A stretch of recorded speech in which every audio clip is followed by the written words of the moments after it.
Hello student, अब हम लोग एक्सरसाइज 6.2 से रिलेटेड थेल्स थ्योरम यानी बीपीटी थ्योरम या हम बोले बेसिक प्रोपोर्शनलिटी थ्योरम करने जा रहे हैं।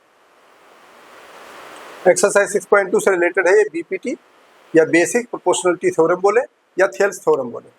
इसमें क्या होता है, इस थ्योरम में क्या बताया गया है, इस थ्योरम में ये बताया गया है कि अगर एक ट्रायंगल ए बी सी है, एक ट्रायंगल ए बी सी है, यानी एक ट्रायंगल अगर इस तरह से ए बी सी है तो किसी एक साइड के ए बी साइड से मान लीजिए किसी साइड एक साइड से कोई लाइन ड्रा की जाती है जो बी सी के यानी नीचे वाली साइड के पैरेलल है। तो अगली जो साइड को इंटरसेक्ट करेगी वो सेम रेशियो में इसका रेशियो हमेशा सेम रहेगा।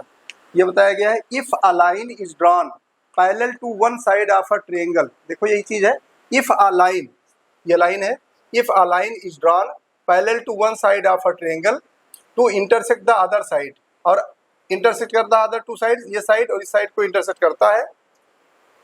The other two sides are divided in the same ratio. तो जो दोनों साइड है, मान लीजिए इसे डी और ई मान लेते हैं, तो जो दोनों साइड है वो सेम रेशियो में डिवाइड होगा, यानी A D upon D B होगा, A E upon E C होगा, A D upon D B होगा और ए ई अपान ई सी होगा। दोबारा समझ लीजिए एक बार, if a line drawn parallel to one side of a triangle, यानी बी सी के पैरेलल एक लाइन ड्रॉ की जाती है and intersect two sides of a triangle, then the intersected line divided in same ratio, यानी A D upon D B is equal to A E upon E C हो जाएगा। ये चीज हमें प्रूफ करना है। आइए देखते हैं प्रूफ। हियर क्या दे रखा है, गिवन में दे रखा है डी पैरेलल बी सी, यानी जो लाइन ये डी ई है ये बी सी के क्या है, पैरेलल। ये निशान होता है, ये सिंबल होता है पैरेलल का, डी ई पैरेलल है बी सी के। नंबर एक पॉइंट हो गया, डी पैरेलल बी सी के गिवन है। अब प्रूफ क्या करना है, हमें प्रूफ करना है A D upon D B is equal to A E upon E C, A D upon D B is equal to A E upon E C. ठीक, A D upon D B is equal to A E upon E C. अब यहाँ तक आपको clear हो गया। आगे चलिए construction करेंगे हम लोग। कंस्ट्रक्शन में क्या करेंगे, हम एक लाइन यहाँ से ड्रा करेंगे डी से परपेंडिकुलर इस तरफ, और एक लाइन इधर ड्रा करेंगे परपेंडिकुलर इस तरफ। इसे एम मान लेंगे और इसे एन मान लेंगे। एक डी एम लाइन ड्रा करेंगे जो परपेंडिकुलर होगा ए सी के, और एक एन ई लाइन ड्रा करेंगे जो परपेंडिकुलर होगा ए बी के। यहाँ लिखा गया है join D M perpendicular to A C, D M perpendicular to A C, D M perpendicular to A C, और उसके बाद में N E perpendicular to A B. N E ये ड्रा किया गया है, N E perpendicular to A B, N E perpendicular to A B. अब हमें प्रूविंग क्या करना है, प्रूविंग करने हम जा रहे हैं, दो ट्रायंगल ले रहे हैं, in triangle A D E and B D E. हम दो ट्रायंगल ले रहे हैं ए डी ई और B D E. A D E कहाँ है, देखो ए डी ई, ये पूरा ट्रायंगल ले रहे हैं, ये पूरा ट्रायंगल हम ले रहे हैं ए डी ई, और ले रहे हैं बी डी ई। ये ट्रायंगल, दो ट्रायंगल ले रहे हैं, ट्रायंगल ए डी ई और बी डी ई, दो ट्रायंगल ले रहे हैं। देखो जरा यहाँ पर area of triangle A D, area of A D ई का एरिया अपान में ट्रायंगल बी डी ई का एरिया। ठीक है, area of triangle A D E upon area of triangle B D E, ये हमने लिखा इक्वल टू। अब जब ए डी ई के एरिया निकालें ए डी ई, तो हाफ बेस इंटू हाइट होता है। एरिया का, ट्रायंगल का जो एरिया का फार्मूला होता है वो होता है हाफ बेस इंटू हाइट, तो हाफ लगाया। अब यहाँ पर ए डी ई में बेस क्या है, ए डी है, बेस क्या है ए डी, तो ए डी लिखा, और हाइट क्या है एन ई है। ए डी पर हाइट परपेंडिकुलर क्या है एन ई, तो एन ई लिख दिया, half into A D into N E. A D C का, ए डी ई का जो एरिया निकला वो निकला half base into height, half base है ए डी और हाइट है एन ई, ये लिख दिया गया। अब उसके बाद हमने ट्रायंगल लिया, triangle B D E, B D E. अब बी डी ई जो हम ट्रायंगल ले रहे हैं उसे थोड़ा सा समझने की आवश्यकता है, बच्चे यहीं पर कंफ्यूज हो जाते हैं। जब हमने जो बी डी ई ट्रायंगल लिया है, देखो जो हमने इस तरह का बी डी ई ट्रायंगल लिया है, इस पे परपेंडिकुलर इस तरह ड्रा करना पड़ेगा। यानी ये परपेंडिकुलर हाइट होगा, ये परपेंडिकुलर हाइट क्या है, एन ई, एन ई, जबकि हमने ट्रेंगल क्या लिया है, ट्रेंगल हमने लिया है ये BDE लिया है, ठीक है। तो हमने जब लिया area of triangle BD equal to half, base कितना है BD, बेस कितना है BD, और हाइट जो है, बच्चे कंफ्यूज होते हैं सर हाइट ये DE क्यों नहीं लिया जा रहा है, हाइट ये DE क्यों नहीं लिया जा रहा है। बेटा यहाँ समझने की बात ये है, ये DE हाइट परपेंडिकुलर हाइट नहीं है, DE परपेंडिकुलर हाइट नहीं है, इसलिए इसको हम डॉट डॉट करके लाइन बढ़ाएंगे और जहां पर परपेंडिकुलर लाइन ड्रा होगी वो हाइट होगी। तो यहाँ पर परपेंडिकुलर लाइन कौन सी है, NE है। ट्रेंगल हम भले इतना लिए हैं, BDE ट्रेंगल लिया है, लेकिन जो हाइट होगा परपेंडिकुलर वो ये वाला होगा NE। तो यहाँ पर हाफ BD बेस और हाइट क्या होगा, NE होगा, परपेंडिकुलर NE। तो इस तरीके से हमने area of triangle ADE upon area of triangle BD is equal to किया हाफ AD इंटू NE, और नीचे जब हमने एरिया ऑफ ट्रेंगल BDE लिया BDE तो हाफ और बेस और इंटू हाइट NE ये ले लिया। अब यहाँ पर हम देख रहे हैं कि हाफ से हाफ कैंसिल हो सकता है, काट दिया, NE से NE कैंसिल हो सकता है, काट दिया, और हमारा बचा AD अपॉन BD। अब हम ट्रेंगल ले रहे हैं, ट्रेंगल ADE एंड DEC। अब हम ट्रेंगल लेंगे ये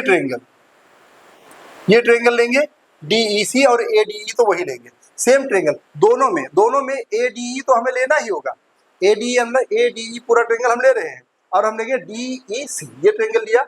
सेम तरीके से जैसे ये हमने किया है, यहाँ पर area of triangle ADE upon area of triangle DEC लिखेंगे। अब ADE का तो हमने समझा ही दिया आपको, half into AD into NE होता है, हमने यहाँ पर क्या लिखेंगे। लेकिन अब समझना ये है कि जो AD हमने इधर से लिया था, ये हाइट लिया था, अब ये हाइट न लेकर के ये हाइट लेना, क्योंकि बेस हमने क्या लिया, AE, बेस क्या ले लिया है AE। तो यहाँ पर हाफ बेस हो गया AE और परपेंडिकुलर हाइट क्या हो गया DM, अब होगा DM। अभी पहले वाले में हमने NE लिया था, अब क्या ले रहा हूँ DM, ये हो गया बेस और ये हो गया हाइट, तो हाफ AE इंटू DM हो गया। अब एरिया ऑफ DEC लेंगे, जब एरिया ऑफ DEC भी क्या हाफ इंटू बेस होगा CE और परपेंडिकुलर हाइट क्या होगा, इसी को आगे बढ़ाएंगे तो निकलेगा DM, क्या निकलेगा DM, तो half into CE into DM हो गया। अब यहाँ पर क्या करेंगे हम, यहाँ भी कैंसिल होगा, हाफ से हाफ और DM से DM कैंसिल हो जाएगा, तो बचेगा AE अपॉन CE। अब हमने दो इक्वेशन बना दिया, एक तो हो गया AD upon area of triangle ADE upon area of triangle BDE equal to AD upon BD, और दूसरा हमने निकाल लिया triangle ADE and triangle DEC equal to area of triangle ADE upon area of triangle ADE upon area of triangle DEC equal AE upon CE। Second equation हमारा निकल गया। अब हम क्या करेंगे, अब हम दिखाएंगे कि इस दोनों पैरेलल लाइन जो DE पैरेलल है और BC पैरेलल है, इन दोनों पैरेलल लाइन पर दो ट्रेंगल बना हुआ है। कौन कौन सा ट्रेंगल बना है, BDE ये ट्रेंगल और DEC ये ट्रेंगल। यानी यहाँ पर देखो एक ट्रेंगल ये बना हुआ है और एक ट्रेंगल ये बना हुआ है। कौन कौन सा ट्रेंगल का नाम क्या है, DEB ये ट्रेंगल और DEC ये ट्रेंगल, ये दोनों पैरेलल लाइन के बीच में है। बेस पैरेलल लाइन है और यहाँ पर भी पैरेलल लाइन है। जब पैरेलल लाइन के बीच में दो ट्रेंगल होता है जिसका बेस सेम होता है, देखो ये बेस इस ट्रेंगल के लिए भी है, DEC के लिए भी, और यही बेस है DEB के लिए भी। जब DEB के लिए और DEC के लिए, दोनों के लिए जब बेस सेम है तो इसका एरिया भी सेम होगा, क्योंकि ये दोनों पैरेलल के बीच में ट्रेंगल बना हुआ है। तो यहाँ पर हम क्या लिखेंगे, triangle BDE and triangle DEC ये triangle are on the same base, ये दोनों सेम बेस पर है, and between same parallel BC and DE, और दोनों पैरेलल के बीच में है, BC और DE के पैरेलल है। दोबारा समझिए, एरिया ऑफ ट्रेंगल देखो ये क्या है, area of triangle BDE and DEC both are on the same base, DE base है दोनों का, दोनों सेम बेस पर है, और बिटवीन बोथ पैरेलल लाइंस, और दोनों पैरेलल लाइंस के बीच में है, इसलिए इनका क्या हो जाएगा, hence area of BDE equal to area of DEC। इसलिए इसका BDE का एरिया, ये पूरा एरिया DEC के एरिया के बराबर होगा, BDE का एरिया DEC के बराबर हो जाएगा। ये हमने थर्ड इक्वेशन किया। अब हम क्या करेंगे, फर्स्ट सेकेंड और थर्ड इक्वेशन की मदद लेंगे।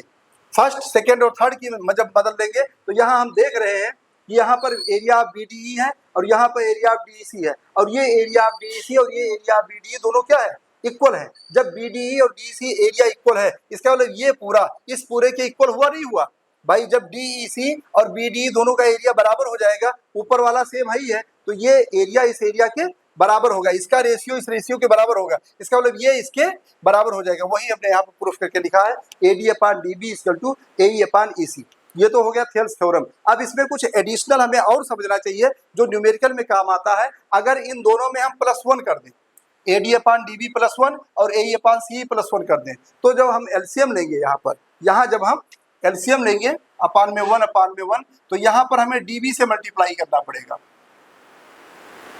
DB से, यहाँ पर CE से मल्टीप्लाई करना पड़ेगा।